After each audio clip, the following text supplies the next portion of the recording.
Hey there, this is Mott McFly, and I am going to somewhat demonstrate, or at least just take a quick peek at the Operator 2, which I purchased from ar500armor.com, and I decided to get some body armor probably just for the giggle sake of it, but to protect myself even down on the range, or shit hits the fan, or whatever reason you might think that you might need some type of body armor that's going to stop a rifle round. This is basically a plate carrier, and we have our plates.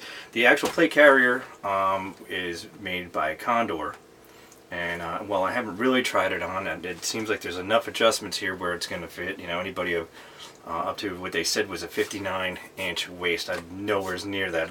Matter of fact, I wish I could gain some chest size in order to fit into this a little bit more properly.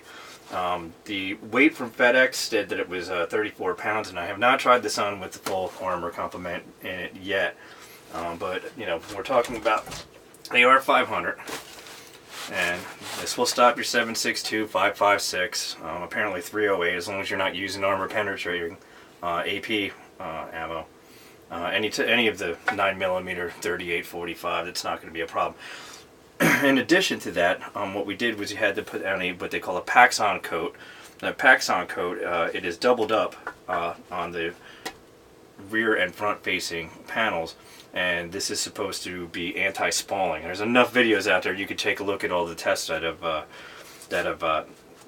been taken on this particular armor, and it looks like it holds up really well. The anti-spalling basically is to, if a round is to impact, you're not looking at a lot of shrapnel going up, especially into your chin area, or any place else, or into your arm or whatever. Also, these cuts are what they call a shooter's cut. So you can see that the cut is a little bit different here than it is here. I do not know if this is available for a lefty. I did not even check.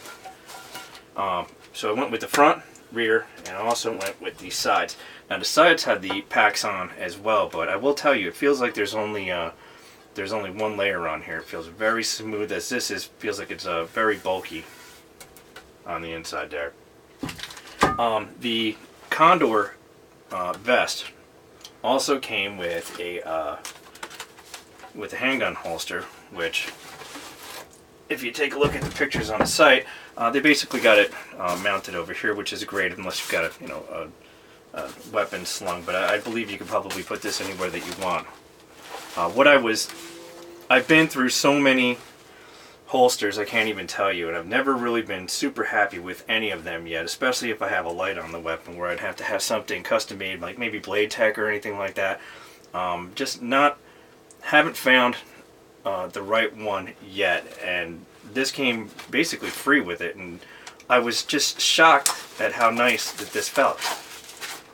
Even with the light, there's so many adjustments on this. You could basically put just about any weapon that you want in here, and you're good to go. And I haven't actually fully adjusted this yet, but I'm super happy with this alone.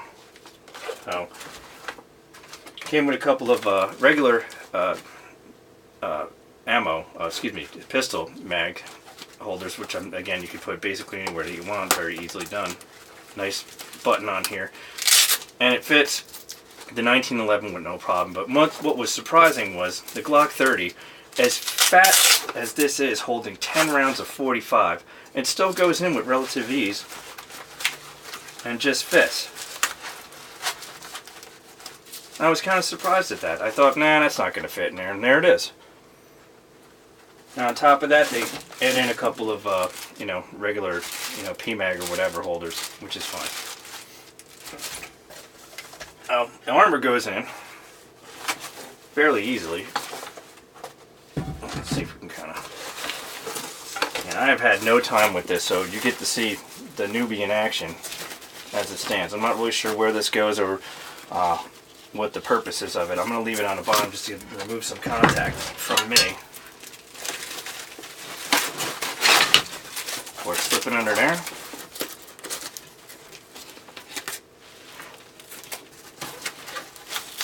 Velcro here, and then it comes back up underneath, and that's it. There you go. Do the same thing to the back.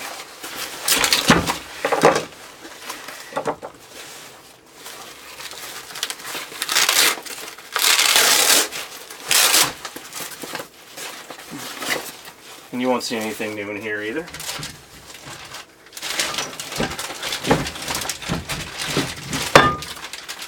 I haven't worn this at all either. I'm sure it'll be heavy and cumbersome. I wish I didn't have it on. But if you're looking for good protection, this is a good way to do it.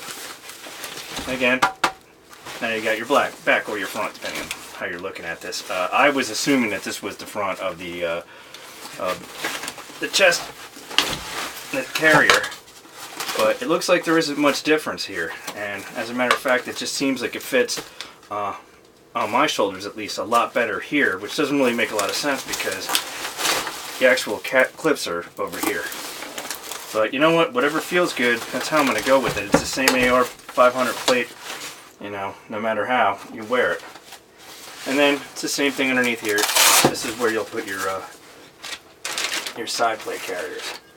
Now FedEx said that this thing weighs 34 pounds. When I carried the box in here, I wasn't really feeling like it was that much, but I'm sure like anybody in the field could have told you, anything you're wearing 20 pounds or more all day is going to be a real task. Especially you start putting ammo on it, you put a camelback on, get some water or something like that, and then you're in for maybe 50 pounds you're wearing around. Guess I'll just have to get used to it. That's it. We're going to, I actually ordered another AR 500 plate for actual testing, and we're going to test it with 223, 556, 45, hollow point, P+, and full metal jacket. And we're also going to test it with a few different rounds from 300 Blackout. We're going to test it with some Lehigh Defense and some Remington Supersonic. And from Lehigh Defense, we're actually going to try some of their expandable rounds at supersonic and subsonic speed. So stay tuned for that, and we'll see what happens with that as soon as we find a little time to make it out to the range. Hope you enjoyed.